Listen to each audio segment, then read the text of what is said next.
Hello and welcome to another episode here on my channel. My name is ChaosMole and today we have another gaming news for you. This time it's a pretty big one because Embracer Group does what Embracer Group does best. They embrace the video game industry and, well, also the nerd industry. I'm also doing this live right now, so if you're sometimes wondering who am I talking to, it's my chat, so keep that in mind. But the biggest news is that Embracer Group has bought, well, Lord of the Rings. And I mean all of it. Yes, they have completely bought all of it. They bought Middle-earth Enterprise. Yep. And they bought all the rights to J.R.R. Tolkien's works, like The Lord of the Rings, The Hobbit. They have now the rights to the books, the images, the movies, the TV shows, the video games, merchandise. They own everything. This is not a deal like they sometimes had with Warner Brothers or with Amazon, where Amazon made a TV show out of it, which is coming out soon.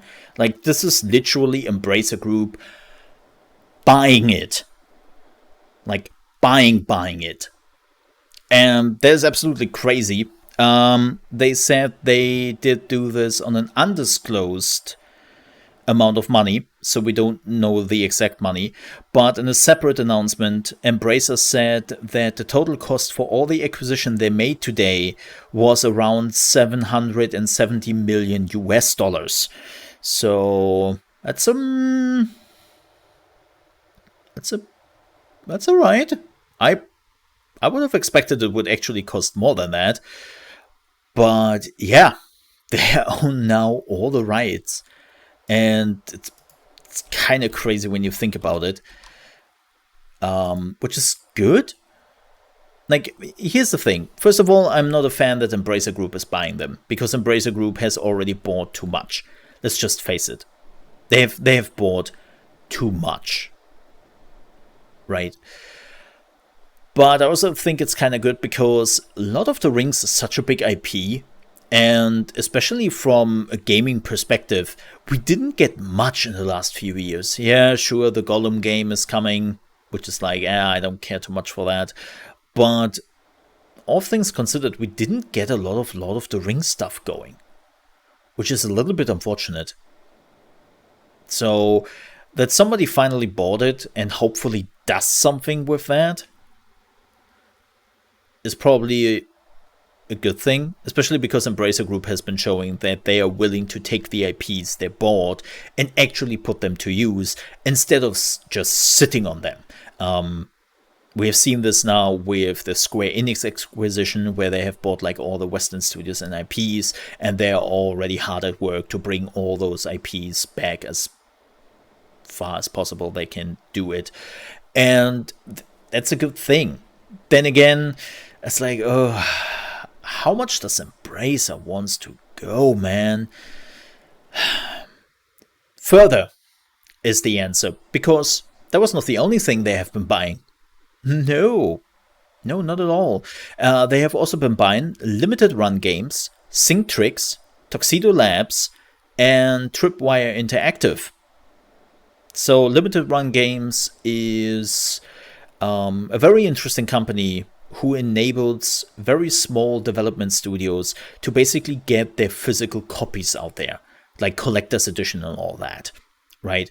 They have been doing this for years. They have been doing a stellar job in that regard, and I assume Embracer Group needed that because they have some plans with collector's edition, because believe it or not, collector's edition are selling well, and they make those companies a good amount of money. Synctrix is a vocal processing tech. They also made some patents and whatnot, which have been later then used in games like Guitar Hero and all those music games. So, yeah, they're doing that. Tuxedo Labs, if you're wondering who that is Teardown. You know, the voxel heist game where you have to plan your heist and then you have to execute it, and you can basically blow up everything down to the last pixel, which is pretty fantastic. I enjoyed the game. And then we have Tripwire Interactive, which you probably know from Killing Floor or Chivalry. Well, they have been the publisher of Chivalry, but I'm pretty sure that includes that, and some other games they have been doing. So yeah, they have been bought too, which is crazy. Yeah. Also interesting. They also bought their very first Japanese studio. This is Masahiro Yuge's new studio called Tatsujin, which owns the entire Toa Plan library. And yeah, they're apparently now looking a little bit more eastwards. But that's basically the big news. Let me give you my opinion on all of this. It's always a little bit fascinating for me how we are talking about Sony, how we are talking about Microsoft, how we are talking about Tencent when they are buying a studio once every blue moon. And then we have Embracer Group, which is literally going every month like, you bought you. Welcome to the family. Oh, and you too. Like, they've been doing this now for years, and it's just absolutely crazy. Like, the numbers they're reaching. I think I've read something. They're working now on 220 games at the same time. It's insane. It's absolutely insane. And this also makes me a little bit fearful, because they remind me of the old publishers. Like, don't get me wrong, I have my issues with EA, Activision, Ubisoft, and all those other publishers. But Embracer really tries to be like a publisher of old, like THQ, where they're mostly just selling their games, then selling some DLCs, and then move on to the next game. And I know that a lot of people want those times back, but I also have to say those times are kind of flawed. Because the reality was that we lost a lot of publishers and developers through that process. Because the moment you have a big game that doesn't sell much, you can go out of business overnight. We have seen it in the early 2000s when big games or big creators like Microprose, Acclaim, Infogrames, and many more just disappeared overnight, because that's exactly what happened to them. THQ was basically one of the last big publishers nobody ever thought would go under. And then it happened. Because they had like 2 or 3 games which didn't sell well. They put a lot of money into them, and they had to foreclose. And that was definitely one of the waking calls for the still existing publishers like Electronic Arts, Ubisoft, and so on and so forth, to say, whoa, okay, we have to diversify our portfolio. Now, of course, granted, those publishers have now a problem that by broadening their money income, they put themselves into a corner, because now over 60% or sometimes even over 70% of the money those companies do is through microtransactions. That's where they are now making all the money. And if that is dying down at some point, they're in serious trouble. So, great idea what they had to begin with, to basically broaden their income base. But then they followed the money, which was microtransactions, and now they maneuvered themselves into a corner where microtransaction is making most of their money, and they are back to step one, which is, hey, we have only one income source. But back to Embracer Group here, I'm a little bit like concerned that not only that they are growing too big and eating up like all the AA developers, but also that they are one of those mega publishers who then have those failures, go out of business, and we are back to the old problem of who owns that freaking IP, right? Like that is one of the biggest problems and concerns we have nowadays, that some of the old IPs we really loved, we don't really know who owns the rights for it. Like one of the biggest issues we had for actually a few decades was Monkey Island, right? Nobody really knew exactly which owned and who owned the IP, but it would cost also a lot of money to figure that out.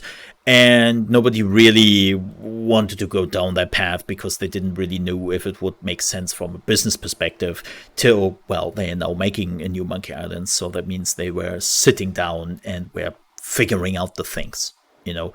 But we saw this before. So I'm really, really hoping that Embracer Group is actually not going the way of THQ and going out of business at some point, and then we have a mega publisher with like 600 IPs, beloved ones, and we will never hear from them ever again, right? Now, of course, we could argue that will probably not happen now that they are owning something like Lord of the Rings and stuff, but I'm still surprised by this. Especially because we have heard that actually Amazon was very interested of buying Lord of the Rings and all which is coming with it. They probably wanted to wait how successful the TV show is, and then they might try to buy it. Because let's be real here, if Embracer Group really paid only $770 million US for the Lord of the Rings IP, that is pretty cheap. And for Amazon, that would have been pocket change. So it's like kind of interesting that they didn't take it, because again, it was rumored that they would. But yeah, it's a crazy day apparently.